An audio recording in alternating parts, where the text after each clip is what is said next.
Of this match are going to be a great test of character and skill from two sides that have been so evenly matched. 9 points all they're locked in at as Andrew Mertens will restart for New Zealand, and both teams will be guarding against making mistakes in these 20 minutes. 10 minutes each way in this extra time at Rugby World Cup 95. Sean Fitzpatrick, he's had the advantage of having played in a final and won in 1987. The only one for New Zealand. Mertens' start well taken by South Africa. Van der Westhuizen. Little Mark Ellis comes in from the right wing for New Zealand.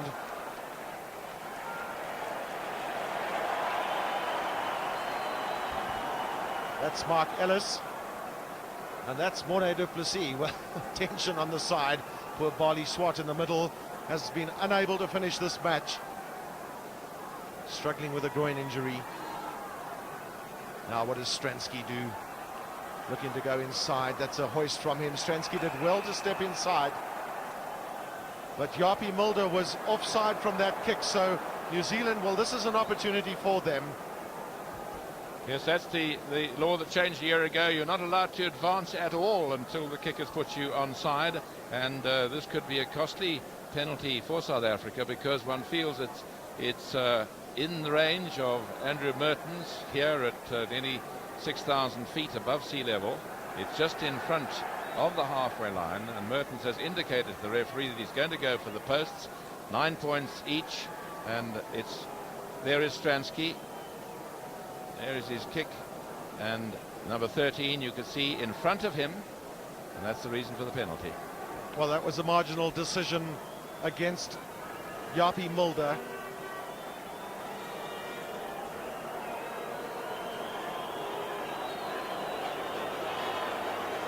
One of the most important kicks in young Andrew Mertens' career as an All Black.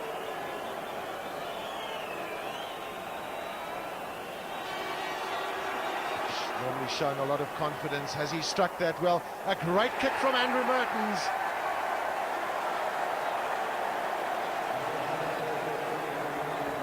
Well, he certainly had length in reserve, because it was high above the crossbar when it went over, and that is a very useful thing for New Zealand.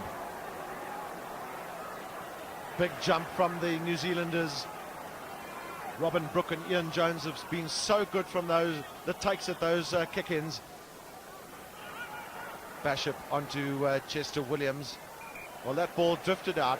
Well, the pressures are on South Africa now, because they really are going to have to score, and probably score twice if they don't score a try, because the rules of the competition are such that after 10 minutes of play, if the sides are still even, it'll be the scorer of the most tries in the match, and if there aren't any, after that it goes to the side who has the least number of players ordered from the field during this entire tournament, and that would count against South Africa. Hunter Stratham can't control. Knock on by South Africa, but there's still 17 minutes of rugby to be played, 10 minutes each way, and New Zealand, of course, getting the psychological boost of first blood in the extra time, and so it means that psychologically New Zealand have the points on the board, and South Africa have still got to put them on. And looks as though Craig Dowd might be leaving the field. He'll have to get the okay from the doctor, but play cannot go on now until there is a proper front ranker replacing him, so this time will be deducted from the 10 minutes to be played in the first half, and the doctor will have to certify that it would not be good for his health to carry on, and that is Dr. Clive Noble on the right, and he said to the referee okay, and so the replacement looks like Richard Lowe can come on the field. Richard Lowe's not short on experience for his country. Of course, it's a fresh pair of legs as well. There's not many players are tested with this type of situation where they have to play in extra time. Tip kick through there from Little. This is Andre Joubert. Picks up well, does Joubert. Back to Pienaar.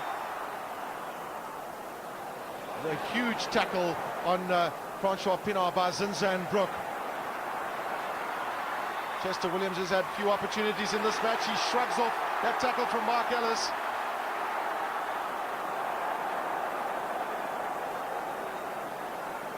Extremely well done by Chester Williams. He kept that ball, and this is James Small. Well, the pass went forward, so South African hands are on their head. Joel Stransky feels quite alarmed. So does Johan Roux on the bench for South Africa.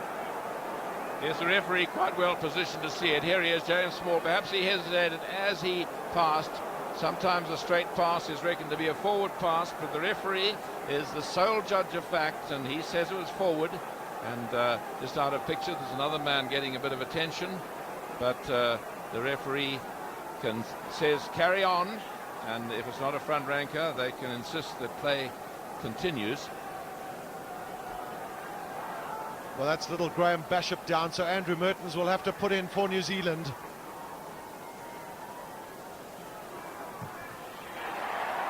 Kick is charged down, and no players were offsides.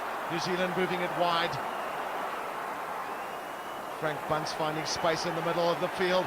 Bunce worms his way out of that tackle. New Zealand will want to keep coming left and try and bring Jonah Lomu into the game.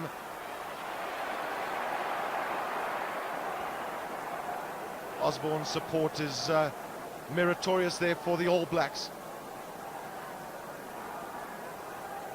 Mertens. Well, Mertens didn't have too many options because they're All Blacks all over the place with injuries. Andre Joubert, the switch to Chester Williams. Big tackle there from Zinzan Brook.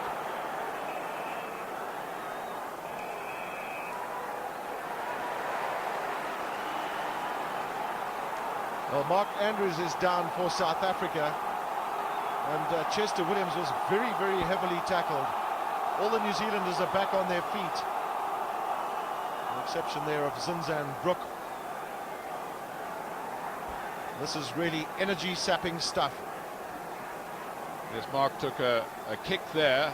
It looked quite an energy-sapping kick, and the referee has called Richard Lowe over to be reprimanded. And we'll see if we can hear what he says. He's also going to consult with the touch judge.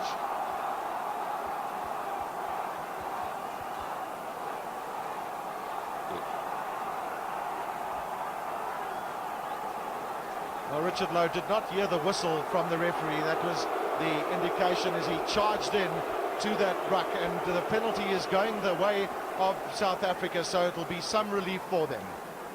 And you heard coming through the other mic, the referee saying to Fitzpatrick, a caution. So Richard Lowe has been officially cautioned, so if he indulges in any doubtful play again, the law says he must, underline must, be sent off.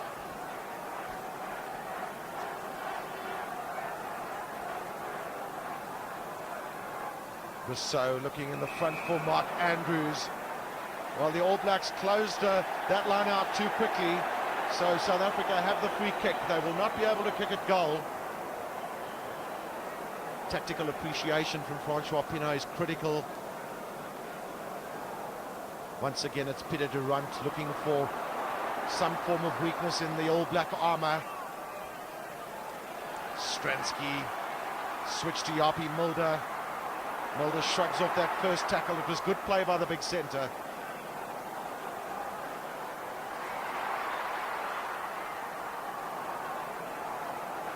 Well, South Africa looking for the blind side. The thrust on the line they know is critical for them, because they're going to have to score a try or at least 2 penalties if there's no reply from New Zealand. That will be to secure the William Webb Ellis Trophy. Just look how tight the game has been. It's only New Zealand that have shadowed South Africa in the lineouts.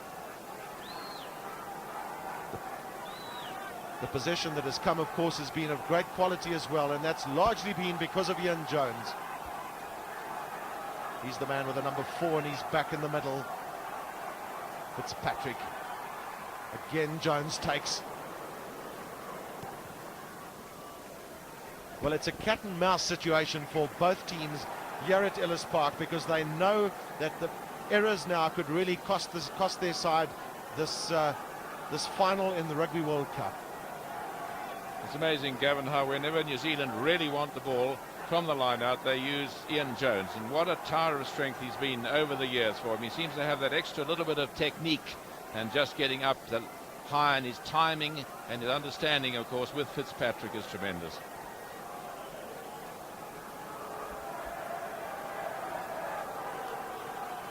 Chris Rousseau looking for Hannes Strydom. That's the tap down. It was well played by Peter Durant.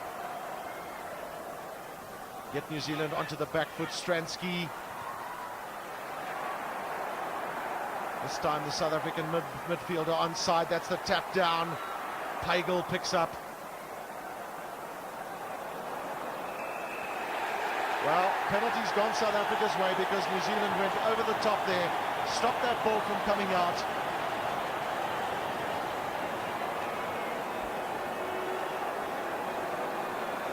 Well, at the moment, the situation is that New Zealand lead by those 3 points then, 12 points to 9. And Stransky this time has got this kick of immense importance for his country.